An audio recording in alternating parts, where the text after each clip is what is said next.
Hello YouTubers, this is Eric from Easy Computer Solutions. It's dogfight time, New Orleans style, between the iPhone 6s Plus and the Galaxy Note 5.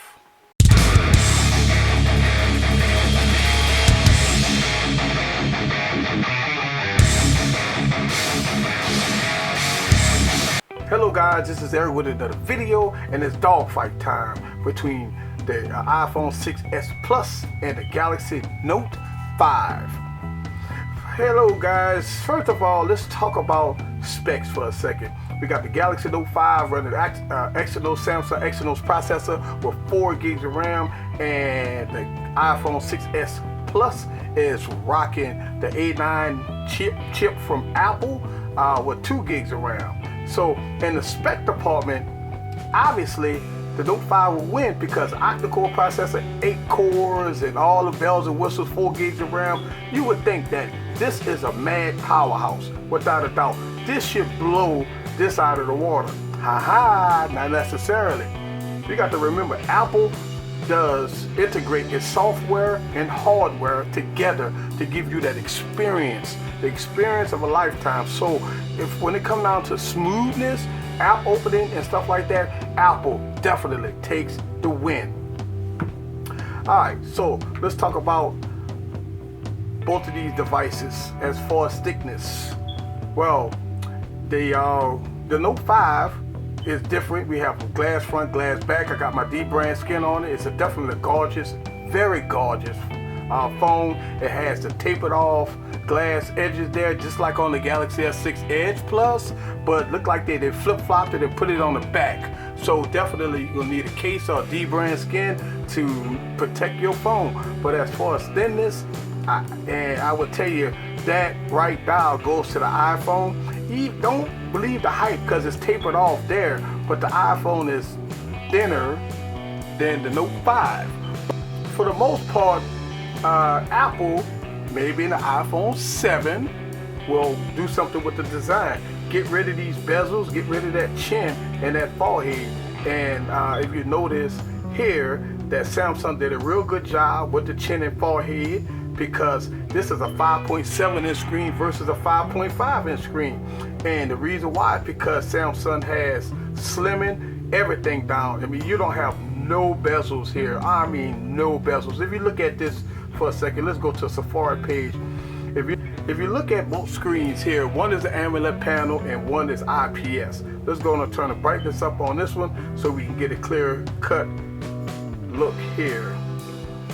Obviously, if you look at the Samsung panel, it look a little more bluish versus the IPS display. And you can always go into your settings and change these settings here to give you a screen, color accuracy there. But for the most part, I love the AMOLED screen versus IPS. But the colors both pop, definitely pop for the most part. Let's blow that up there. Let's see if I can get that blown up there. Come on, iPhone. Okay, and if you look at that together, you see that the colors on the AMOLED screen, I mean, it pops. Look at the blue there compared to the blue here. Let's kind of put this up a little closer so you can look at that. Definitely the blue pops a lot more on the Samsung device versus Apple. I mean, look at the reds. The reds. This is why I like AMOLED screens. If you look at the reds, if you look at the yellows very, very yellow. And I mean, look at the IPS display. So definitely, when it comes down to screens, Samsung is definitely the best when it comes down to screens. So in that department, the screen department goes to Samsung. All right. So let's talk about speed. And if you watch my video about the Samsung Note 5, I've been having problems with this device. I can't believe that with all this power that I got in this device, and don't get me wrong, I do have a watch connected to it and all that stuff like that, but I've been running into some lag issues. How in the world could a device with this much power have lag? And if you watch my previous video, I showed the lag, and that's a Samsung problem. They put TouchWiz overlay on top of Android. Don't get me wrong, it's a powerhouse. It works very well, but you do have instances of lag. And so in that department, I want to give the smoothness to the iPhone. I mean, without a doubt, no app crashes. It's smooth in and out apps. Everything's great. But I tell you what, this is what Samsung brings to the table.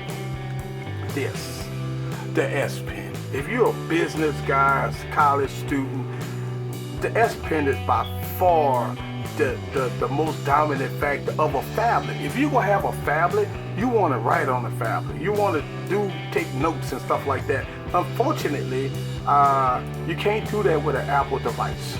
All right. So yes, overall features, I'm going to give it to Samsung. The Note 5 overall features with the S Pen and all the functionality goes to the Note 5.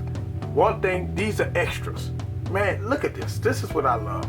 You come home from work and you do this. You can pop this thing on a wireless charger and boom, you're good to go. This thing will charge up. Now, Samsung has the fast wireless charger, which is even better. So for the most part, you know, Apple could have gave us a little more, could have gave us wireless charging, could have gave us something, you know, a little more feature pack. You know, when it comes down to features and extras and all the bells and whistles, the Note 5 by far has the iPhone beat. Talk about photos, all right? So let's go down and take a photo here with the Galaxy Note 5, all right? And I'm gonna do a comparison, all right? Now, I already took a photo with the iPhone 6s Plus earlier. All right, so let's go down and look at that photo for a second. Let's look at that photo. And let's go down and look at this photo. All right, so let's take a look at both shots here. And again, when it comes down to clarity, you know, I mean, it's about a wash. It's about a wash. Let's get back into that. If you look at that, the iPhone definitely have the clearest of the two, but I mean, both of them looks absolutely gorgeous. The AMOLED screen versus IPS, the details on both devices is great. And you know, I mean, man, you know, you really can't go wrong with both devices. So I'm going to give the cameras a tie, even though you got a 16 megapixel camera here and a 12 megapixel camera there. But the iPhone 6s Plus, I mean, the camera is great. The cameras are wash. At the end of the day, when it comes down to design, when it comes down and listen, when it comes down to design, I'm giving the Galaxy Note 5 the design pick up, the glass front, glass back. Thank you, Samsung, for listening to the customers, listening to us tech reviewers.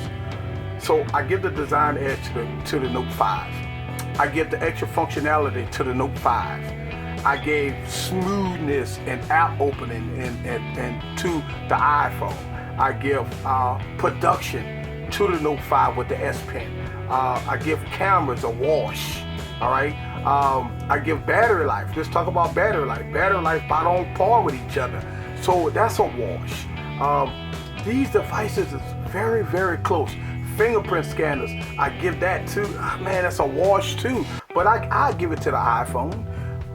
But for the most part, if you're an iOS user, you got to be happy if you got the iPhone 6 Edge. I mean the iPhone 6 Plus, S Plus.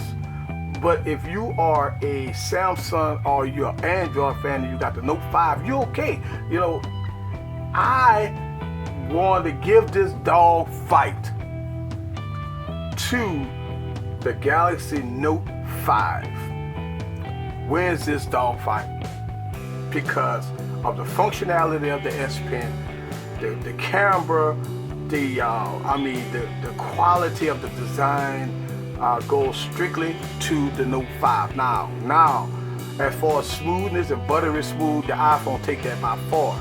But at the end of the day, if you want to get work done, if you want to use your pen, if you want to write down stuff, if you want to take quick notes, the Note 5 is the winner in all those categories. All right, so we picked the winner here. The Galaxy Note 5 by far is the winner. This is Eric from Easy Computer Solutions. Leave me a comment down below. Leave me a like button. I know I might have some iPhone fans that might disagree with me. Let's talk about it. Let's talk about it. Thank you. See you on the next video. Peace.